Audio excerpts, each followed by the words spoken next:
আজি আমাৰ মাজত উপস্থিত হোৱা বঙাইগাঁও পৌৰসভাৰ সন্মানীয় পৌৰপতি মহোদয় ইয়াত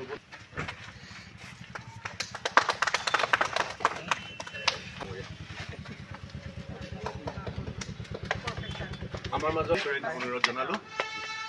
আমাৰ মাজত আছে সম্বোধনা জনাব অনুৰোধ জনালো আমাৰ মাজত অনুৰোধ জনালো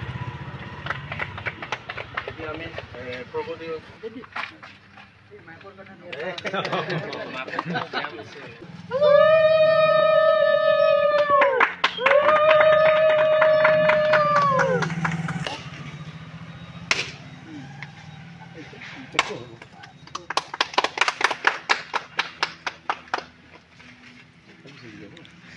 আমি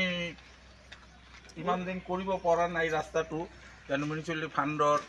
মানে কিছুই থাকে কৰিব লাগিছিল ইমান সব মানে সব ভাল মানে সব বিখ্যাত মানুহ ইয়াতে আছে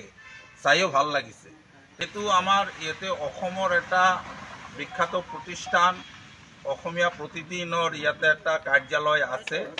আমি অৱশ্যই যিখিনি বাকি থাকিব কৰি দিম বুলি মিউনিচিপালিটিৰ পৰা এইখিনি আমাৰ কৰ্তব্য হিচাপে আমি এইটো কৰি দিম খুব ইম্পৰ্টেণ্ট ৰাস্তা এইকাৰণে যে চিলাৰায় হস্পিটেলখন যিখন আছে এই চিলাৰায় হস্পিটেলখনত অহা যোৱাৰ কাৰণে ৰাতি বিয়াল যিটো এইটো অখৰা মখৰা ৰাস্তাৰি মানুহে ই কৰিব যাব লগা হয় কিন্তু এইটো যিটো চিন্তাধাৰাৰ যিটো আজি যি ই হ'ল প্ৰতিফলনটো মোৰ এইটো আজি সিদ্ধান্তটো শুনি মোৰ অত্যন্ত মই সুখী হৈছোঁ আৰু ময়ো ইয়াত এটা চিষ্টাৰ ইন্ধন যোগাব চাইছিলোঁ চেণ্ট গ্ৰেভেল দিম বুলি আগতে তাৰপিছত মই আপত্তি পালোঁ কি জানে চেণ্ট গ্ৰেভেল দিলে এইটো নৰ্দমাত পৰিব ইয়াৰ কোনো দৰকাৰ নাই টকা কটাই নাযাব গতিকে আজিৰ এই সিদ্ধান্তটো মোৰ অতিকৈ ভাল লাগিছে আৰু সেইকাৰণে মই আমাৰ পৌৰপতিক মই মোৰ ফালৰ পৰা আন্তৰিক শ্ৰদ্ধা জ্ঞাপন কৰিছোঁ আৰু এই পাৰাৰ যিখিনি মানুহ আছে এই মানুহখিনিৰ যি দুখ মোচন হ'ল বা তেওঁলোকৰ যি মনত এটা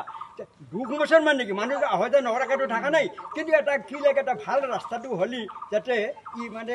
মনৰ এটা ই লাগে আৰু ইয়াৰ এই ৰাস্তাটোৰে যে এই বোকাৰ মাটি লৈ যে যদি ঘৰটো যদি ভাল ঘৰটোৰ যদি ভিতৰত সোমাব লগা হয় সেইটো এটা মনত এটা দুখ লগা কথা গতিকে এইটো সকলো ফালৰ পৰা এইটো এটা ই হৈছে শুদ্ধ চিন্তা হৈছে শুদ্ধ সিদ্ধান্ত হৈছে তাৰ বাবে ৰাইজকো মই মোৰ